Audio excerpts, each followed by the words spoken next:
Samajwadi party और RLD का कार्यक्रम मेरठ में हुआ था, उसी दिन भारतीय जनता पार्टी के होश उड़ गए थे। जहां इन्हें खुशहाली के रास्ते पे ले जाना था, वहीं आज गरीबी के रास्ते पे ले जा रहे हैं। जब जब समाजवादी सरकार आई है, किसानों की भलाई के लिए काम हुआ, किसानों के हित में काम हुआ है। समाजवादी सरकार बनेगी तो पुरानी पेंशन को बहाल करने का काम सरकार में होगा। ये समाजवादी और आरएलडी दोनों के लोग आपको भरोसा दिलाते हैं। जो आना चाहेगा उसको पार्टी में लिया जाएगा। और हमारे मुख्यमंत्री तो ऐसे हैं जो लैपटॉप नहीं चला पाते हैं, तो ट्वीट कैसे लिख पाएंगे वो? किसानों के लिए जो शहीद हुए हैं, किसान स्मारक बनाने का फैसला हम दोनों ने लिया है।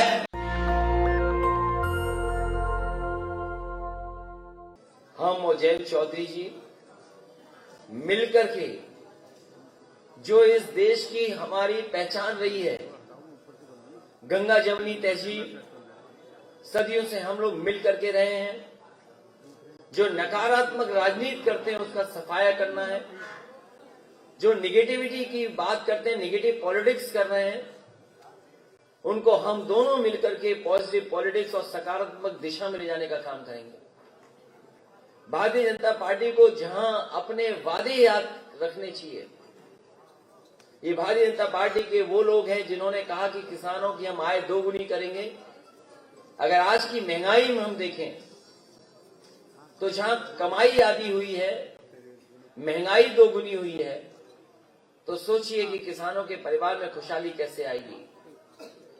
गन्ने का भुगतान हो, महंगाई कम हो, समय पर खाद मिले, डीएपी मिले, कीटनाशक दवाइयां समय पर मिले, कम कीमत की हो।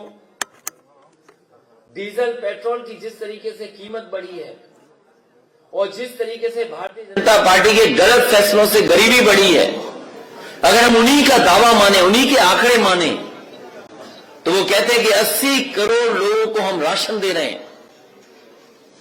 हमारे किसानों को, हमारे गरीबों को ये मजबूर बना रहे हैं।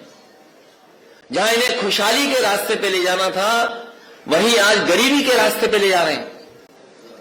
नौजवान के हाथ में नौकरी रोजगार नहीं है, न कारखाने लगे, न उद्योग लगे।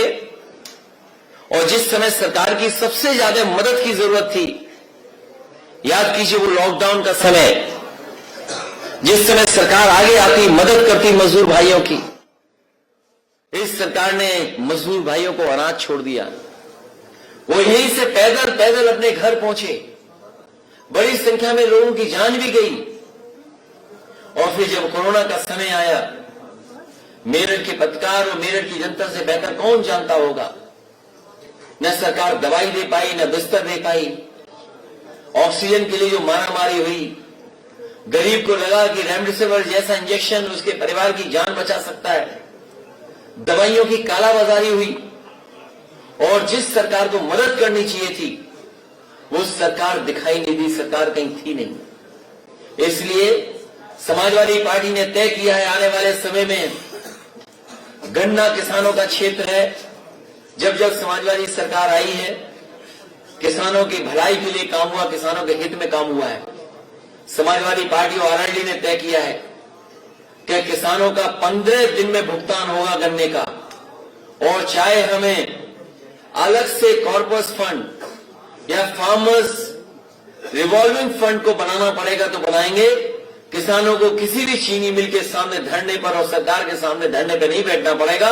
किसानों को गन्ने का भुगतान सरकार से कराने का काम और चीनी मिलों से कराने का काम करेंगे। वहीं 300 यूनिट फ्री, सिंचाई पहले की तरह फ्री। और जो हमारे सरकारी कर्मचारी जिनकी पुरानी मांग रही है कि वो पुरानी पेंशन बहाल हो, हम अपने तमाम कर्मचारी साथियों को कहना चाहते हैं, समाजवादी सरकार बनेगी तो पुरानी पेंशन को बहाल करने का काम सरकार में होगा। ये समाजवादी और आरएलडी दोनों के लोग आपको भरोसा दिलाते हैं।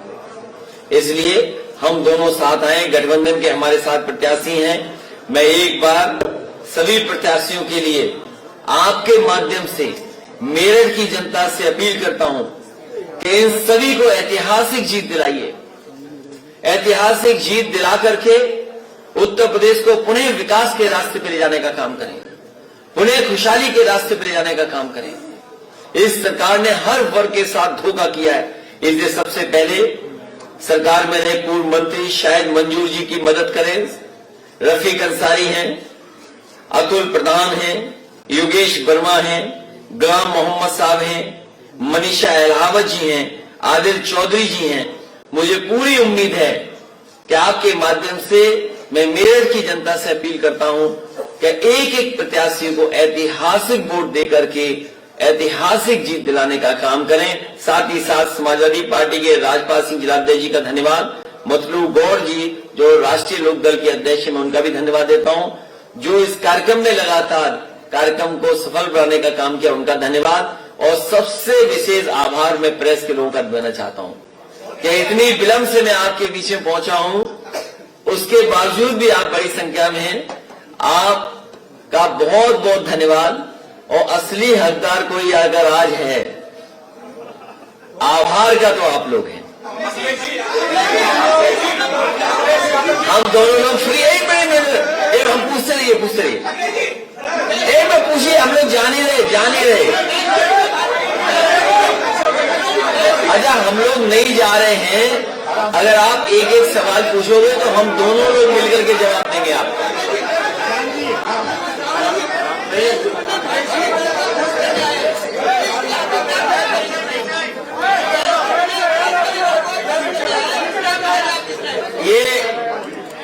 ये पत्रकार साथी हमसे नीचे हो जाओ तो पीछे वाले रिकॉर्ड भी कर लेंगे। समाजवादी पार्टी और आरएलडी का कार्यक्रम मेरठ में हुआ था। उसी दिन भारतीय जनता पार्टी के होश उड़ गए थे। जिस दिन दोनों का ऐतिहासिक कार्यक्रम मेरठ में हुआ था, उसी दिन भारतीय जनता पार्टी के होश उड़ गए थे। और इस बार तो किसान चुनाव लड़ रहा है, यहाँ का नौजवान चुनाव लड़ रहा है।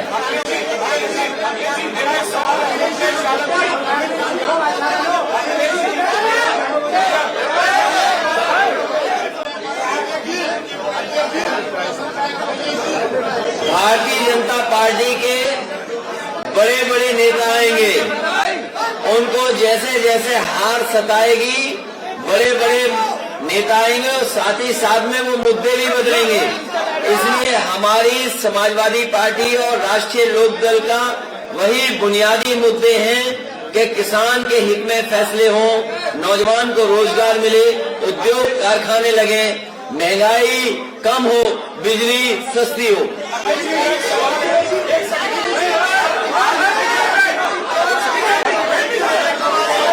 जो आना चाहेगा उसको पार्टी में लिया जाएगा।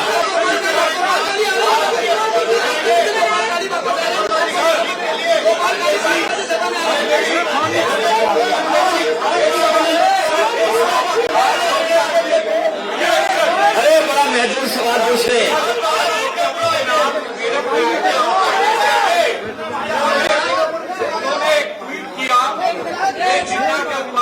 हम सरकार पाकिस्तान से आ रहा है, हम मां भारती पर जान न्यौछावर करते। इसमें एक लाइन और भी है,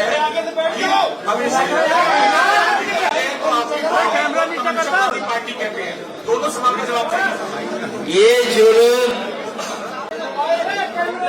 ये भारतीय जनता पार्टी के लोग गन्ना गन्ना कब कहेंगे? भारतीय जनता पार्टी के लोग जाति जनगणना कब करेंगे? भारतीय जनता पार्टी के लोग किसानों की आय दोगुनी का जो वादा किया था वो पूरा कब करेंगे? याद होना चाहिए इतिहास कि सरदार पटेल जी का सम्मान पूरे देश में है, हर वर्ग के लोग सम्मान करते हैं। सरदार नाम उनके नाम के आगे तभी जुड़ा था जब सरदार पटेल जी ने किसानों के संघर्ष और किसानों की लड़ाई लड़ी थी। आज ये बताएं, जिन्होंने किसानों को आतंकवादी कहा, किसानों को मवाली कहा, किसानों को अपमानित किया, किसानों के लिए कील लगाई, किसानों के लिए बड़े बड़े पत्थर के लगाए गए रोकने के लिए, ट्रैक्टरों पर एफआईआर हुई, डीजल ट्रैक्टरों को नहीं दिया गया, इसलिए जानबूझ करके ध्यान हटाने के लिए कह रहे हैं। और हमारे मुख्यमंत्री तो ऐसे हैं जो लैपटॉप नहीं चला पाते हैं, तो ट्वीट कैसे लिख पाएंगे वो? अगर आप सच्चाई से आकलन करेंगे तो भारतीय जनता पार्टी के पहले मुख्यमंत्री हैं जिन पर इतने आपराधिक मुकदमे थे। डिप्टी सीएम इनके उनसे ज्यादा उन पर आपराधिक मुकदमे थे।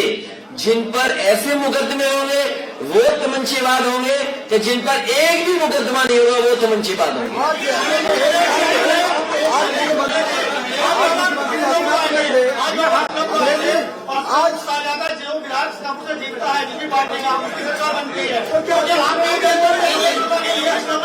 और मेरे साथी, ये आपको पता होगा कि भगवान कृष्ण न जाने कितनी बार हस्तिनापुर आए, और वो तो हमारे कुल के भी भगवान हैं। और हस्तिनापुर इस बार समाजवादी पार्टी जीतने जा रही है। और हस्तिनापुर के लिए अगर हमें विशेष कैटेगरी देना पड़े, जहां हम मेरठ में सबसे शानदार ऐतिहासिक किसानों के लिए जो शहीद हुए हैं, किसान स्मारक बनाने का फैसला हम दोनों ने लिया है। मेरठ में सबसे अच्छा शहीद स्मारक किसानों का बनाने का काम हम लोग दोनों मिलकर के करेंगे।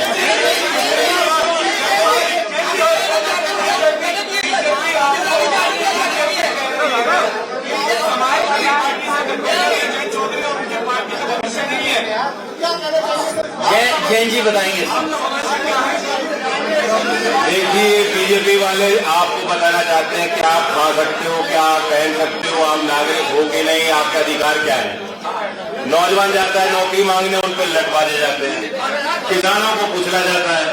किसान राजधानी जाना चाहते हैं, किसान घाट जाना चाहते हैं, उनको रोका जाता है। अब ये लोग बताएंगे कि हमारा भविष्य क्या है। बहुत विवेकपूर्ण फैसला मैंने सोच समझ के लिया है। चौधरी चरण सिंह जी की विरासत, उनकी विरासत के प्रतिनिधि इकट्ठा हो रहे हैं।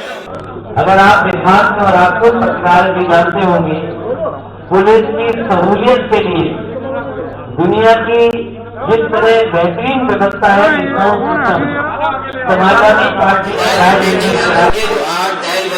है एक रिस्पॉन्स सिस्टम दिया था पुलिस को सबसे बेहतरीन। भविष्य में मैं आपको भरोसा दिला सकता हूँ कि किसी तरीके से कोई कानून के साथ खिलवाड़ नहीं करेगा, और अगर कानून के साथ खिलवाड़ करेगा तो कानून के अंदर उसके ऊपर कड़ी से कड़ी कार्रवाई होगी। साथ ही साथ मैं आपको बताना चाहता हूं कि उत्तर प्रदेश में अगर हम आंकड़ों के हिसाब से देखें, एनसीआरबी का आंकड़ा देखें, तो आज उत्तर प्रदेश की कानून व्यवस्था पहले से खराब हुई है। भारतीय जनता पार्टी के सरकार को सबसे ज्यादा नेशनल ह्यूमन राइट कमीशन से नोटिस मिले हैं। और कोई सोच सकता है कि मुख्यमंत्री के गृह जनपद में एक व्यापारी कारोबार के लिए गया हो तो पुलिस ने पीट पट करके उसकी जान ले ली हो। और यही नहीं, पुलिस में कभी जेल में हत्या नहीं हुई होगी किसी की, जेल में हत्या हो गई।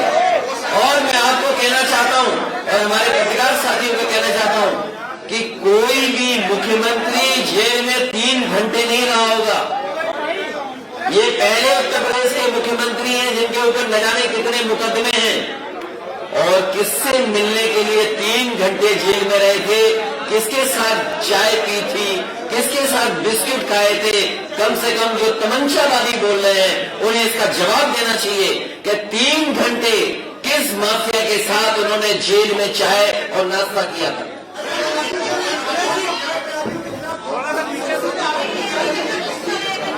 उसके लिए कोर्ट है और कोर्ट न्यायालय उस पर फैसला करेगा। नेशनल दस्तक की आपसे गुजारिश है कि अगर इसको बचाना चाहते हैं तो नेशनल दस्तक को सब्सक्राइब करने के लिए रेड कलर के सब्सक्राइब बटन को दबाएं, फिर बेल आइकन की घंटी दबाएं। नेशनल दस्तक को बचाने के लिए बहुत जरूरी है कि हर खबर को शेयर करें, लाइक करें, कमेंट जरूर करें।